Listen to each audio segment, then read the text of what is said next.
En la Asamblea se analiza si se posesionará o no a los suplentes del Consejo de Participación, después de que la Corte Constitucional destituyó a los 7 titulares. Álvaro Román asumirá este miércoles la presidencia del Consejo de la Judicatura, pero el saliente Fausto Murillo quiere que se mantenga a los actuales directores. La concentración de poder en la empresa coordinadora de empresas públicas sería clave para irregularidades, según informe de la Secretaría Anticorrupción. Un juez dicta arresto domiciliario a los 3 médicos señalados por la muerte de una mujer en una clínica privada de Guayaquil. A la víctima se le realizaba una cirugía estética. En lo internacional, la presidenta de Perú, Dina Boluarte, pide una tregua nacional y hace un llamado a la paz en todo el país. Además, solicita un diálogo a las fuerzas sociales y políticas tras 6 semanas de protestas. Bienvenidos a una nueva jornada de noticias en Televistazo Estelar. Vamos ahora a revisar lo más destacado del día. La Asamblea analiza si conviene o no llamar a una sesión en la que se pueda posesionar a nuevos integrantes del Consejo de Participación Ciudadana hasta que se conozca los que serán electos el 5 de febrero. Quienes asuman esos puestos podrán seguir los concursos de selección que ya están en marcha en el organismo. Francisco Garcés tiene más información. En la Asamblea aún no hay certeza de si se convocará o no a una sesión para posesionar a los nuevos integrantes del Consejo de Participación Ciudadana. El organismo pidió al CNE información para saber si aún hay nombres suficientes para integrar el organismo. Luego de analizar a quienes se puede o no posesionar, porque existen muchas personas que están en candidatos, no sé si con los que estén se puede integrar incluso con 7 miembros, tomaremos la decisión y realizaremos la convocatoria en el momento que sea oportuno. No descartamos absolutamente nada, está supeditado a un análisis que realicemos de la presidencia de la Asamblea. Es que la posesión dependerá de la lista de alternos que puedan asumir los cargos, porque hay quienes renunciaron a esa posibilidad y otros que están de candidatos en las elecciones. Además de que su posesión sería por pocos días hasta que se conozca a los nuevos integrantes del Consejo que serán elegidos el 5 de febrero. Pese a los problemas que el Legislativo ha tenido para posesionar a nuevos miembros del Consejo, no tendría impedimento legal para hacerlo de inmediato. Estás destituido, ¿ya? La consecuencia es que se tienen que posesionar los reemplazos, porque el órgano no puede ejercer las funciones constitucionales que tiene. Sin embargo, en el Legislativo también se hacen análisis políticos antes de que se intenten nuevos nombramientos. En todo caso, habrá que ver también qué pasa con la consulta, porque el resultado de la consulta modificará sin duda el comportamiento del Consejo de Participación. Es que en la consulta se definirá si el Consejo mantiene o pierde su capacidad de nominar a las cabezas de los organismos de control. Pero hasta que se conozca el resultado, quienes estén en el Consejo podrán ejercer esa capacidad nominadora y en marcha tienen concursos como el del Contralor, el del Consejo Nacional Electoral y el de Defensor Público. Difícilmente va a poder hacer los nombramientos en el corto tiempo que queda entre la integración del órgano y la proclamación de resultados oficiales de la consulta popular. Y otros problemas deberán resolverse. Uno de ellos, si se posesiona o no a Roberto Romero, quien fue elegido como superintendente de bancos por el Consejo, pero la Asamblea se ha negado a posesionarlo. ¿Jura usted? El expresidente del Consejo de Participación Ciudadana se despidió del personal de esa institución y dejó su cargo. También hubo posturas de quienes están buscando la reelección a pesar de haber sido cesados. Hernán Ulloa se despidió del personal del Consejo de Participación Ciudadana. Acató así el dictamen de la Corte Constitucional, que lo destituyó junto a otros 6 consejeros. En un acto de coherencia y de principios, así no se compartan los argumentos de la Corte Constitucional, es un deber acatar. El Consejo no cumplió el plazo que les dio la Corte Constitucional para designar un nuevo presidente del Consejo de la Judicatura, y por eso la decisión. Los 4 miembros de mayoría no se pusieron de acuerdo y no alcanzaron los votos para la designación, mientras los otros 3 no acudieron a las sesiones. Yo voté por una moción para designar a uno de los postulantes de la terna. No es que el presidente no votó. No se puede acusar de un incumplimiento porque yo simplemente no cambié de criterio para ajustarme al criterio de otras personas. Pero Ulloa dice que si la Corte quiere hacer un precedente, debe tomar en cuenta también los incumplimientos de la Asamblea. Ese organismo ha sido el que ha desestabilizado el Consejo de Participación Ciudadana y a otras instituciones de la administración pública. Y también hay que darles una lección. Del lado de la minoría, Sofía Almeida, mediante su cuenta de Twitter, señaló: pero que mi sacrificio y el de mi puesto sirvan al menos para darle justicia independiente al país. Y hay un nuevo presidente de la Judicatura, aunque sea temporal. Anticipo que acudiré por mis derechos a instancias internacionales. Mientras David Rosero, que además está en campaña por la reelección, también se pronunció. A pesar de que la ley dice que al ser destituido no puede cumplir función pública por 2 años, él dice que sí puede. Teniendo en cuenta que ya existe jurisprudencia en otros casos donde han existido este tipo de decisiones y se ha permitido participar e incluso que la ciudadanía puede elegir a los dignatarios de elección popular.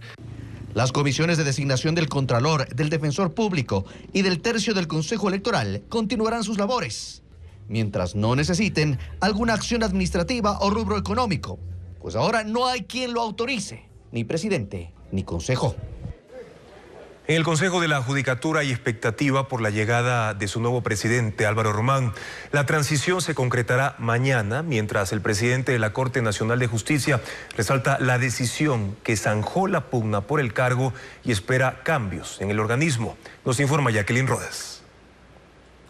Fausto Murillo, en compañía del vocal Juan José Murillo, llamó a la prensa para hablar de la transición. Deja la presidencia del Consejo de la Judicatura por disposición de la Corte Constitucional, que le dio la razón a Álvaro Román Márquez, el nuevo titular del organismo. Todo mi apoyo para el doctor Román como presidente temporal del Consejo de la Judicatura.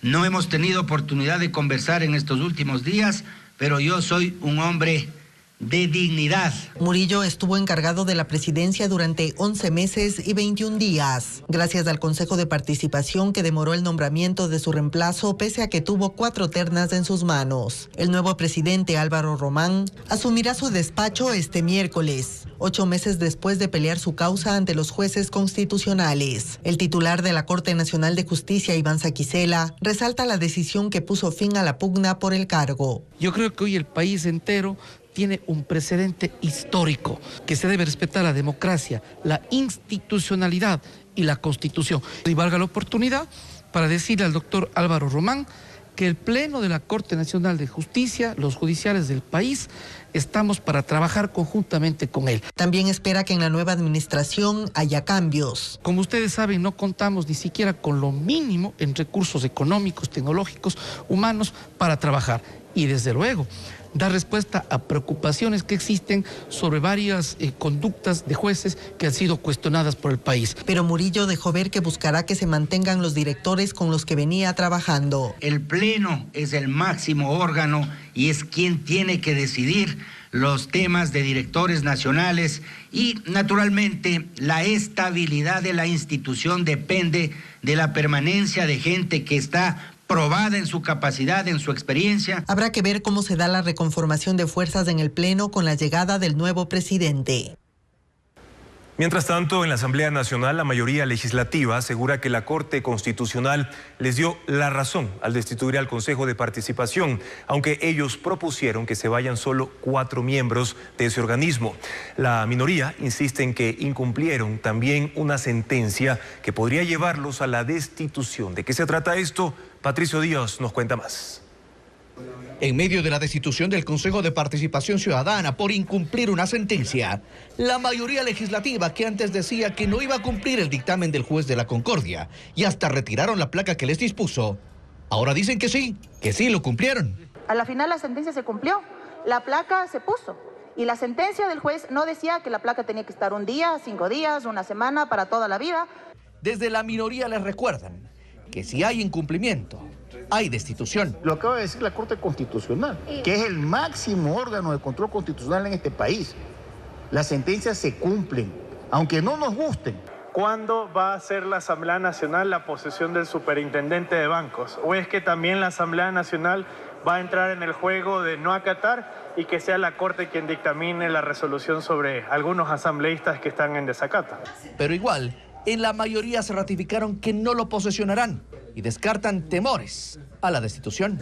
Ellos podrán tomar una sentencia en el futuro que serán a los 137 asambleístas, no es a los 85 asambleístas como usted decía, son a los 137. Nosotros somos respetuosos de la separación de poderes. Sin embargo, hay otro caso que pondría en vilo al legislativo.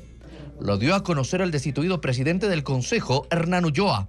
La Corte Constitucional recordó a inicios de enero a la Asamblea que desde 2019 debía regular tanto la consulta prelegislativa como la consulta previa.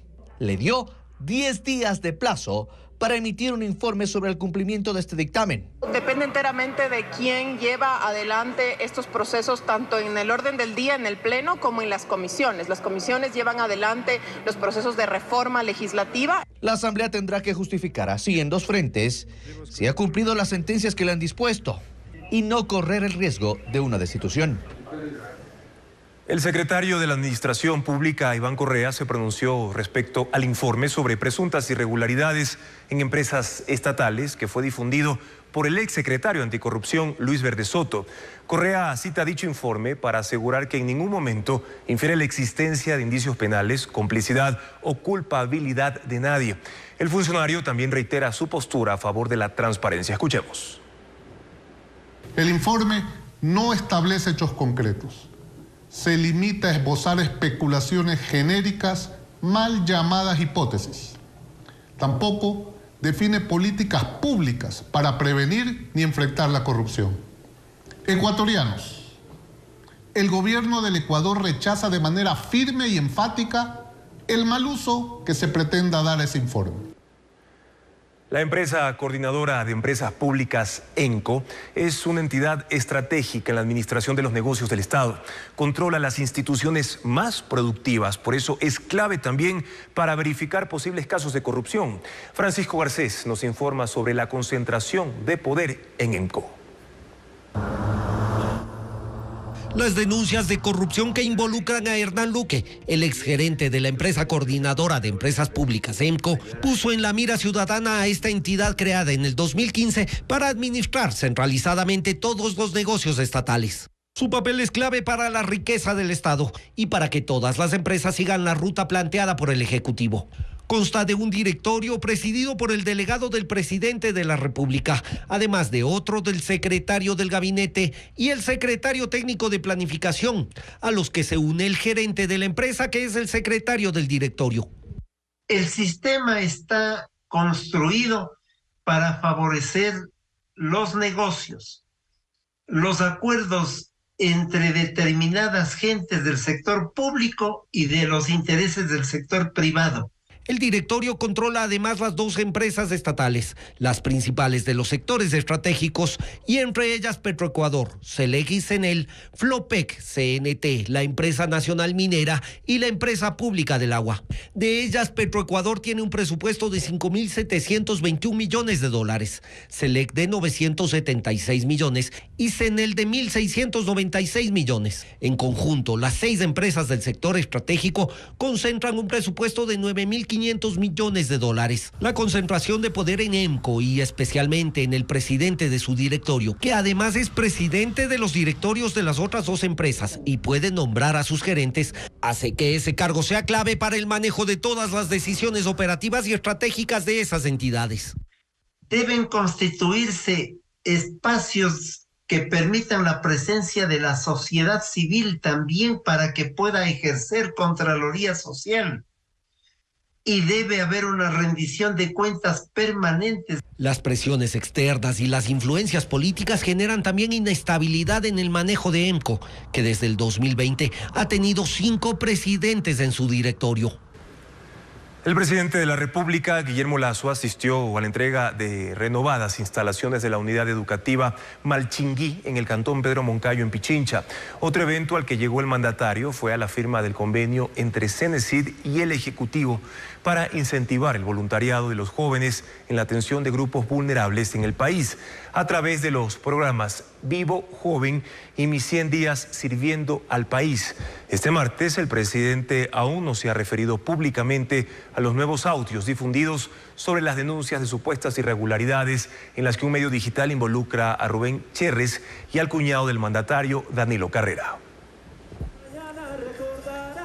Nuevo capítulo del caso narcopolíticos. El ministro del Interior, Juan Zapata, se reunió con el Consejo de Seguridad Pública y del Estado, COSEPE, para presentar un informe sobre políticos que estarían vinculados al tráfico de drogas.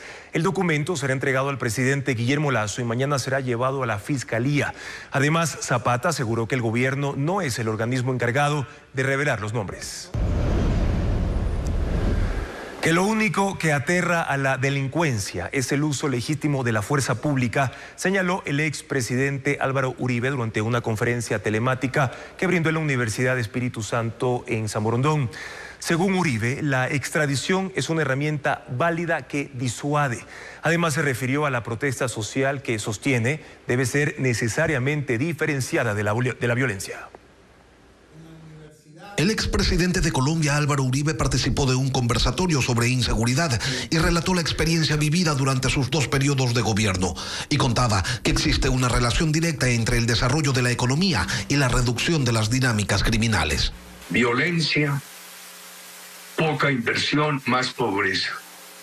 Eso lo explicaba la violencia, que desencadenaba temor a la inversión y sin inversión privada, más pobreza. Y que es necesario un acto de contrición, el reconocimiento de los alcances de las organizaciones criminales y de las limitaciones que tienen los estados. Uno empieza a ver que esos procesos criminales sustentados en la droga empiezan a superar al Estado. Hoy hay regiones colombianas, y lo hablé mucho con el presidente Duque, donde ya no impera el Estado de Derecho, sino que el poder real lo tienen los estados alternativos criminales del narcotráfico. Habló sobre extradición Álvaro Uribe, que es una herramienta que ayuda, pero que hay otros instrumentos que son más efectivos. Lo único que aterra al delincuente y lo disuade es el uso de la fuerza pública. Muchas veces la extradición es un disuasor y otras veces hay que hacerla, porque esos poderes criminales del narcotráfico tienen tanta capacidad de daño que los sistemas domésticos de penitenciarías son incapaces de controlarlos. Se los confieso humildemente. El exmandatario también indicó que hay que diferenciar la protesta social de la violencia y que esta última se debe cortar de raíz. Hay que permitir la protesta, pero hay que disuadir la violencia. Me decía, es que esa violencia emergió tan duro, tan fuerte, y en Colombia financiada por el narcotráfico, y la guerrilla que era imposible pararla. Los gobiernos desde un principio tienen que dar señales. Si un gobierno desde un principio da señales claras que no va a permitir violencia, no dejan acumular preparaciones y masas críticas que lleven a un estallido social violento. Y si un gobierno desde un principio da señales que está mejorando la economía privada y mejorando las políticas sociales, se evita que haya una masa crítica de acumulación que genere por insatisfacción un estallido social. Decía Uribe además que una política de defensa con valores democráticos es la mejor manera de precautelar los intereses de la ciudadanía. Una primera pausa y al regresar en Televistazo, investigan el caso de una mujer que murió tras una cirugía estética en una clínica privada. Hay 3 detenidos por este hecho.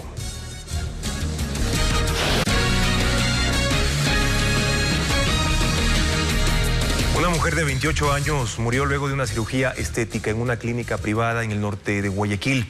3 personas vinculadas al establecimiento fueron detenidas por la policía, pero horas después se les dictó arresto domiciliario. José Carlos Alvarado nos trae más información sobre este caso al que los familiares de la víctima califican de mala práctica médica. Una mujer ingresó a una clínica privada ubicada en el norte de Guayaquil para realizarse una cirugía estética, pero nadie se imaginó que horas después fallecería. Se trata de Angie Michelle Velázquez Molineros, de 28 años. Según sus familiares, ella se sometió a una liposucción y a una mamoplastia en ese lugar. Sus allegados aseguran que ella se habría descompuesto en el procedimiento, pero no tenían información por parte de los médicos. Al complicarse, el personal del establecimiento llevó a Angie a otro centro de salud ubicado en el centro sur de la ciudad. Sin embargo, allí su familia confirmó su deceso. Ahora lamentan esta pérdida, a la que califican como una presunta mala práctica médica y por la que Angie pagó. pero no pagar su dinero, 4.000 y más, para que la maten. Están matando a una persona, una muchacha joven de 28 años, una vida por delante. 3 personas de la clínica donde Angie fue operada fueron detenidas. Se trata del médico cirujano, el anestesiólogo y el asistente. Este martes se pudo observar un sello de clausura en el inmueble. Solicitamos una versión de ellos, pero señalaron que aún se encontraban en una audiencia por este caso. Para Wilson Tenorio, presidente de la Federación Médica Ecuatoriana, los controles a este tipo de establecimientos deben reforzarse. En estos tiempos tenemos que ser un poquito más cáusticos para observar que verdaderamente el profesional cumple con todas las cualidades de la especialidad y la experticia.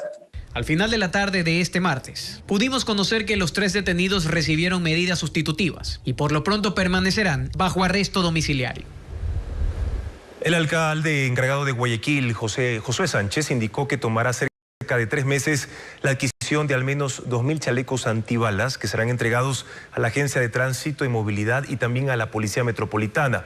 Según Sánchez, está pendiente la respuesta a la solicitud para dotar de armas no letales a estos agentes que, señala, colaboran con la Policía Nacional en la lucha contra la inseguridad en la ciudad. Con un mega operativo, la policía cerró las investigaciones que permitieron detener a todos los presuntos autores intelectuales y materiales de los atentados terroristas en gasolineras y unidades policiales, así como de los asesinatos contra uniformados en Guayas el pasado noviembre. La última intervención fue en Durán, donde capturaron a 10 personas, decomisaron explosivos, fusiles y hasta droga. Diego Cuenca nos cuenta más. Los criminales no tuvieron escapatoria. Fueron cercados por aire y tierra en el cantón Durán, en Guayas. ¡Alto, Policía Nacional! Ahí la policía ingresó a 10 viviendas y decomisó explosivos de alto poder en la madrugada de ese martes. Unos de ellos importados, posiblemente desde Perú, Bolivia. Legalmente se están investigando posibles importaciones desde España, lo cual hace creer que existen empresas que importan explosivos de manera legal y son transferidos a los grupos de delincuencia organizada. Esos artefactos son los mismos que utilizaron para al menos 13 atentados terroristas que ocurrieron en gasolineras, unidades policiales, en noviembre pasado en Guayas. 10 son los implicados. 8 de ellos ya estaban en la cárcel de Guayaquil, desde donde ordenaron los actos criminales. Las personas que operan desde la cárcel tendrán que someterse nuevamente a la justicia y pagar por la pena que han cometido al asesinar a policías y a ciudadanos. En los allanamientos también encontraron droga, una decena de chalecos antibalas con logos de la policía, además de otras prendas de esa institución. Los uniformados decomisaron más de 2.000 municiones y con ellas fusiles que son utilizados por adolescentes. Incluso 10 menores de edad están implicados, pero no pudieron capturarlos. Que lamentablemente no los podemos detener por la legislación que tenemos a este momento, que nos exige solamente el aislamiento de menores de edad cuando se los encuentra en delito flagrante o cuando ya tenemos formulación de cargos. El operativo se denominó Caso Sarango Isa. Los apellidos de los policías asesinados en noviembre pasado. Hay otros 6 sujetos prófugos que ahora pasan a la lista de los más buscados. Todos pertenecen a la banda delictiva Chonequiles, que también tendrían vínculos con la agrupación de traficantes de armas y explosivos, encabezada por alias Kaluki, que fue desarticulada la semana pasada en Imbabura. Los mismos que dotaban de armamento a guerrilleros en la frontera con Colombia. Durante una ceremonia, el general Edwin Noguera fue presentado como nuevo comandante policial de la zona 8, que agrupa los cantones Guayaquil, Durán y San Borondón en Guayas. Noguera sustituye al general Víctor Hugo Zárate, quien cumplía esas funciones y ahora pasa a otro rol en la institución. Al evento acudió también el ministro del Interior, Juan Zapata. Durante su discurso, Noguera señaló que presentará un plan operativo para reducir los índices de violencia en ese territorio y reclamó por los sicarios capturados que han salido en libertad.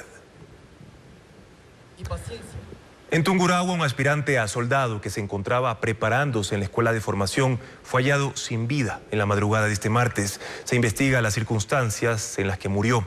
Fabián Villa con la nota.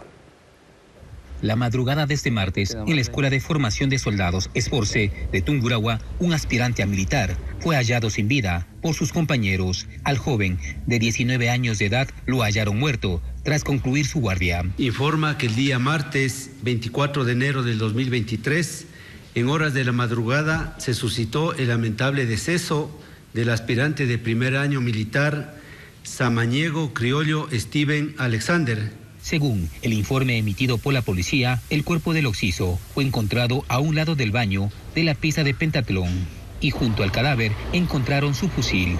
Presentaba una herida de bala en la frente. Las causas del fallecimiento serán establecidas por las investigaciones y los procedimientos legales correspondientes del caso.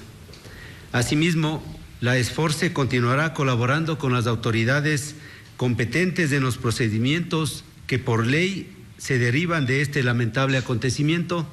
Al momento el caso está en investigación, mientras las autoridades militares han hecho llegar su nota de pesar a sus familiares, que prefirieron no dar declaraciones. Una nueva pausa en Televistazo, pero al regresar las noticias internacionales, la presidenta de Perú pide una tregua nacional y hace un llamado para retornar la paz en esa nación. Todavía no hay respuesta de los sectores sociales. Aunque el empleo adecuado ha mejorado levemente en Ecuador, según las cifras del Instituto de Estadística y Censos INEC, la población económicamente activa se ha reducido.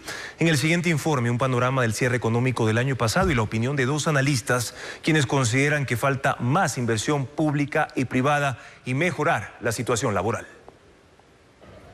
Este martes, el Instituto de Estadística y Censos INEC publicó las cifras de la situación laboral de Ecuador en 2022. Precisa que el empleo adecuado subió levemente de 2.9 millones a 3 millones de personas. La mayor parte de los empleos que se generan en el país no son empleos en el sector formal, por lo tanto no responden a medidas de política económica. Sin embargo, los datos también revelan que la población económicamente activa se redujo en el último año. Pasó de 8.6 millones a 8.3 millones de personas. Podría ser una mala señal si es que eso responde a que algunas personas que estaban buscando trabajo se cansaron de buscarlo porque sintieron que no tenía sentido seguir buscando trabajo. Ese puede ser uno de los motivos. En cadena nacional el domingo, el presidente Guillermo Lasso habló de la situación económica del país, que a su criterio ha mejorado. Hemos generado empleo, hemos bajado el monto de la deuda, hemos aumentado las reservas.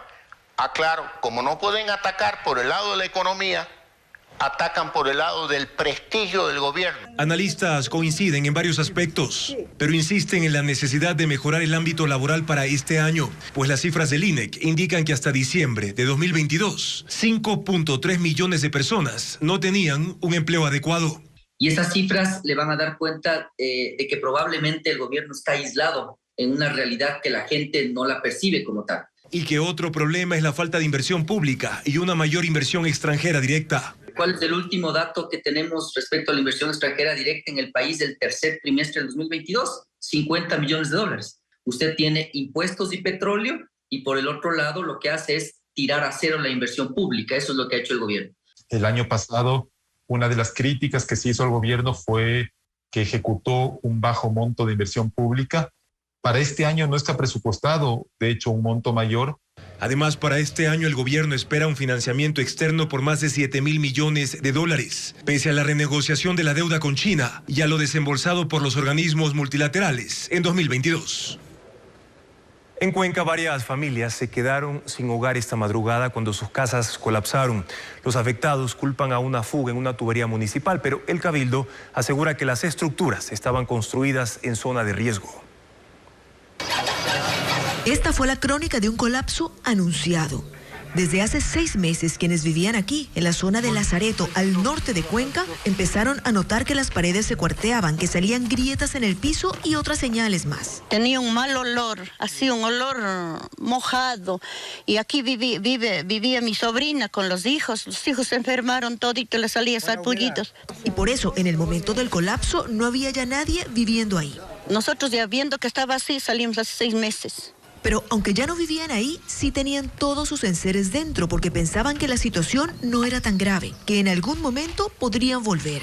Estas casas estaban construidas junto a una quebrada, pero los propietarios dicen que eso no fue lo que causó el colapso. Porque mis abuelitos han tenido muchos años esta casa, muchos años. Que lo causó fue una tubería de agua. Y por una falla de etapa del municipio que no ve, o sea, nos ocasiona un gran problema. Esto, tengo que decirlo, no es verdad. Desde el municipio, sin embargo, dicen que ya se han hecho todos los estudios y que la causa es otra.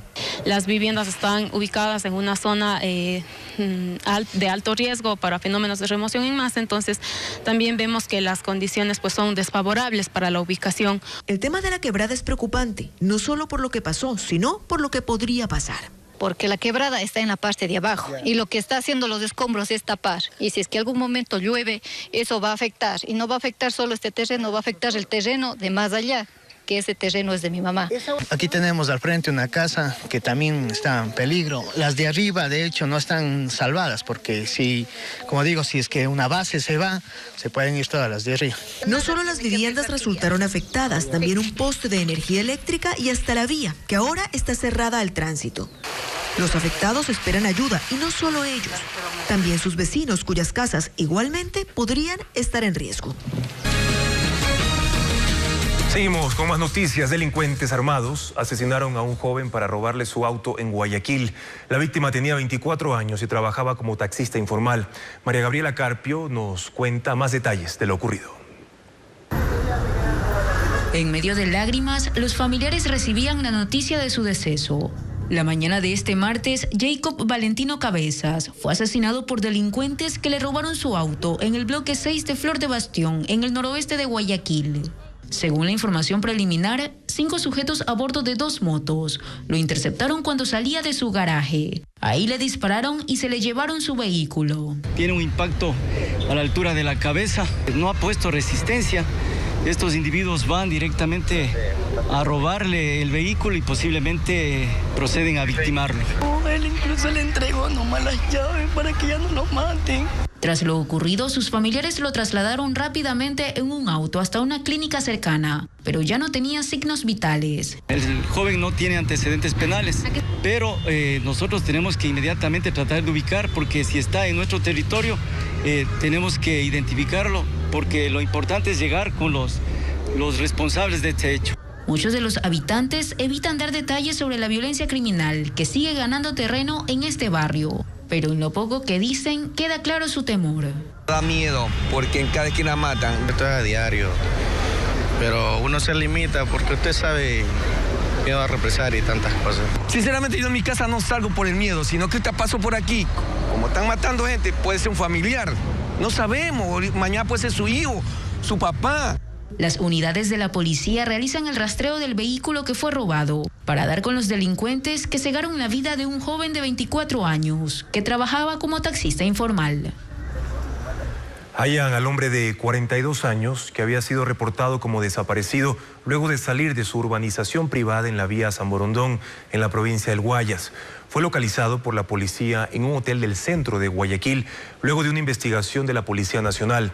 Pese al temor de que este caso se haya tratado de un posible secuestro, las autoridades aclararon que nunca hubo ningún tipo de llamada extorsiva y detallaron que el motivo de su desaparición por más de 24 horas presuntamente sería por problemas familiares.